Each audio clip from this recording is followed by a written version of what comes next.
안녕하세요. 미아입니다. 이제 드디어 4단원에 들어서게 됐네요. 4단원의 주제는 맞춤형 화장품법의 이해입니다. 이 4단원에서는 맞춤형 화장품에 대한 전체적인 내용에 더해서 우리 피부와 모발에 대해서도 배우게 될 거니까요. 마지막까지 힘내시길 바래요. 그러면 시작해 볼게요. 먼저 맞춤형 화장품에 대해서 알아봅시다. 맞춤형 화장품이란 맞춤형 화장품 판매업으로 신고한 판매장에서 고객 개인별 피부 특성, 색, 향 등 고객의 기호 및 요구를 반영해서 맞춤형 화장품 조제관리사 자격증을 가진 자가 다음의 내용으로 만든 화장품인데요. 여기서 중요한 건 맞춤형 화장품 조제관리사 자격증을 가진 사람이 만든다는 거예요. 어떤 화장품들을 만들게 될까요? 먼저 제조 또는 수입된 화장품의 내용물, 다른 화장품의 내용물을 더하거나 또는 제조 수입된 화장품의 내용물에 식품의약품안전처장이 정하여 고시하는 원료를 추가하여 혼합한 화장품입니다. 이런 화장품을 맞춤형 화장품이라고 해요. 그러면 원료 더하기 원료는 뭘까요? 원료는 맞춤형 화장품이라고 하지 않아요. 이건 조제에 대한 내용이 아니라 제조에 대한 내용이에요. 맞춤형 화장품은 조제를 하는 사람이 만드는 화장품이기 때문에 원료 더하기 원료는 틀린 내용입니다. 그리고 또 이렇게 화장품의 내용물과 내용물을 섞거나 내용물의 원료를 더하는 것 외에도요. 벌크, 제조 또는 수입된 화장품의 내용물을 이렇게 소분한 화장품 역시 맞춤형 화장품이라고 할 수 있습니다. 이제 맞춤형 화장품에 사용 가능한 원료에 대해서 볼게요. 지금 나와 있는 이 세 가지의 내용을 제외한 원료를 맞춤형 화장품에 사용할 수 있습니다. 이 내용을 사용할 수 있는 게 아니라 이 화장품 원료를 제외한 원료를 맞춤형 화장품에 사용할 수 있는데요. 하나씩 보면 화장품에 사용할 수 없는 원료, 당연하죠. 화장품에 사용할 수 없는 원료는 당연히 맞춤형 화장품에도 사용할 수가 없습니다. 그리고 화장품의 사용상 제한이 필요한 원료, 저희 2단원에서 열심히 외우셨죠. 이렇게 화장품의 사용상의 제한이 필요한 원료는 맞춤형 화장품에는 사용할 수 없습니다. 그리고 사전 심사를 받지 않았거나 보고서를 제출하지 않은 기능성 화장품 고시 원료 역시 맞춤형 화장품에는 사용할 수 없습니다. 하지만 이렇게 보고서를 제출하고 화장품 책임 판매업자로부터 제공받은 원료는 맞춤형 화장품에 사용할 수 있어요. 여기서 말하는 건 사전 심사를 받지 않았거나 보고서 제출을 하지 않은 기능성 화장품 고시 원료의 경우에는 맞춤형 화장품에 사용할 수 없다는 겁니다. 이제 맞춤형 화장품과 관련된 법령에 대해서 살펴볼 거예요. 저희 1단원에서도 많이 살펴봤지만 그 중에서 맞춤형 화장품과 관련된 내용들만 뽑아놨습니다. 먼저 맞춤형 화장품 판매업의 신고에 대한 내용이에요.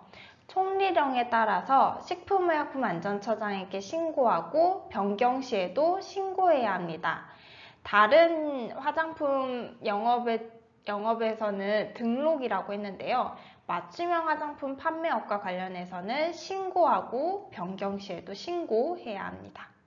그리고 총리령에 따라서 중요해요. 맞춤형 화장품 조제관리사를 두어야 합니다. 맞춤형 화장품 판매업에는 판매장에는 꼭 맞춤형 화장품 조제관리사가 있어야 합니다.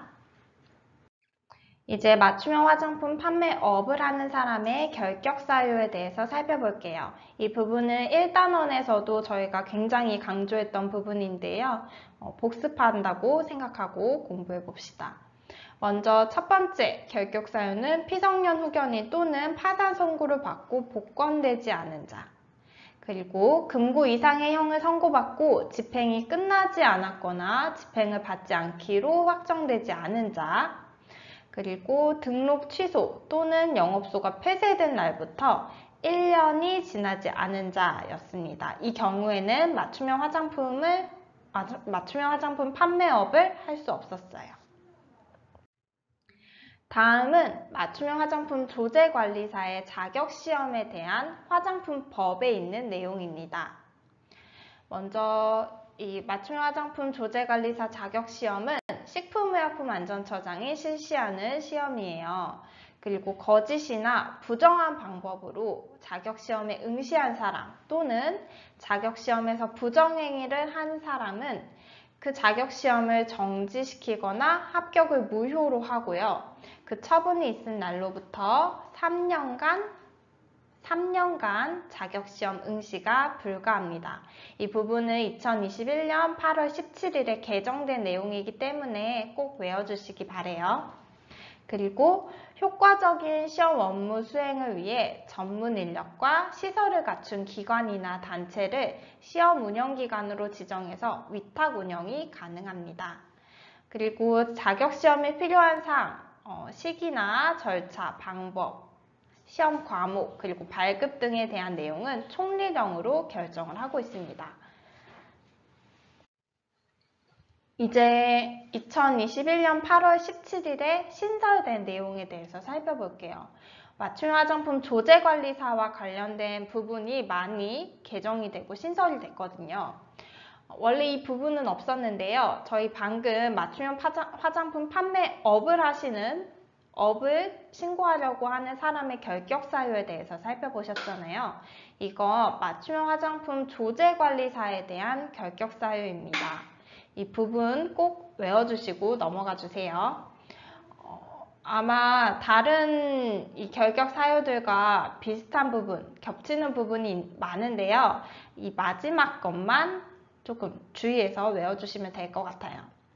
맞춤 화장품 조제관리사 결격 사유를 보면요. 정신건강 증진 및 정신질환자 복지 서비스 지원에 관한 법률 제3조 제1호에 따른 정신질환자는 맞춤 화장품 조제관리사를 할 수 없습니다. 여기 앞에 다 빼버리고요.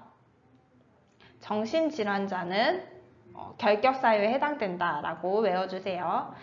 다만 전문의가 맞춤 화장품 조제관리사로서 적합하다고 인정하는 사람은 제외됩니다. 전문의의 소견에 따라서 정신질환자이긴 하지만 맞춤 화장품 조제관리사를 할 수도 있어요. 하지만 대부분은 정신질환자는 맞춤 화장품 조제관리사를 할 수 없다는 거. 그리고 피성년 후견인, 마약류에 중독된 중독자, 그리고 금고 이상의 형을 선고받고 그 집행이 끝나지 아니하거나 그 집행을 받지 않기로 확정되지 아니한 자. 여기까지는 다른 결격 사유들에서도 모두 보셨을 거예요. 하지만 여기 마지막이 중요해요. 맞춤 화장품 조제관리사의 자격이 취소된 날로부터 3년이 지나지 아니한 자.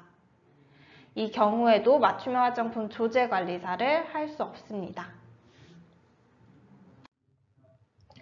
다음은 자격증 대여 등의 금지 조항인데요. 이 부분도 2021년 8월 17일에 신설된 내용이에요. 맞춤 화장품 조제관리사는 다른 사람에게 자기의 성명을 사용하여 맞춤 화장품 조제관리사 업무를 하게 하거나 자기의 맞춤형 화장품 조제관리사 자격증을 양도 또는 대여하여서는 안 된다. 양도 또는 대여가 안 된다는 거. 그리고 누구든지 다른 사람의 맞춤형 화장품 조제관리사 자격증을 양수하거나 대여받아 이를 사용하여서는 안 된다. 이 부분 꼭 기억해 주시고요. 그러니까 자격증을 대여하거나 양도하는 건 어느 쪽이든 안 된다는 거죠. 다음 유사명칭 사용의 금지입니다. 맞춤형 화장품 조제관리사가 아닌 사람은 맞춤형 화장품 조제관리사 또는 이와 유사한 명칭을 사용하지 못합니다. 그리고 맞춤형 화장품 조제관리사 자격의 취소에 대한 내용도 신설되었는데요. 거짓이나 그 밖에 부정한 방법으로 맞춤형 화장품 조제관리사 자격을 취득한 경우, 또는 맞춤형 화장품 조제관리사의 결격사유, 저희 아까 살펴봤었죠. 그 결격사유 중 어느 하나에 해당하는 경우, 그리고 다른 사람에게 자기의 성명을 사용하여 맞춤형 화장품 조제관리사 업무를 하게 하거나 맞춤형 화장품 조제관리사 자격증을 양도 또는 대여한 경우에도 자격이 취소됩니다. 그러니까 이러한 일은 하지 않아야겠죠? 저와 함께 이렇게 맞춤 화장품이 어떤 건지 그 정의와 함께 맞춤 화장품과 관련된 주요 법령들에 대해서 살펴보셨어요. 이 부분은 앞부분이고요. 다음 시간에는 이에 더해서 맞춤형 화장품과 관련된 화장품법 시행 규칙에서는 어떻게 다루고 있는지 그 점도 자세하게 살펴볼게요. 오늘 공부하신 내용 중에 신설된 부분들이 많이 있으니까 꼭 유념해서 공부해 주시면 좋겠어요. 그러면 저는 다음에 만날게요. 안녕.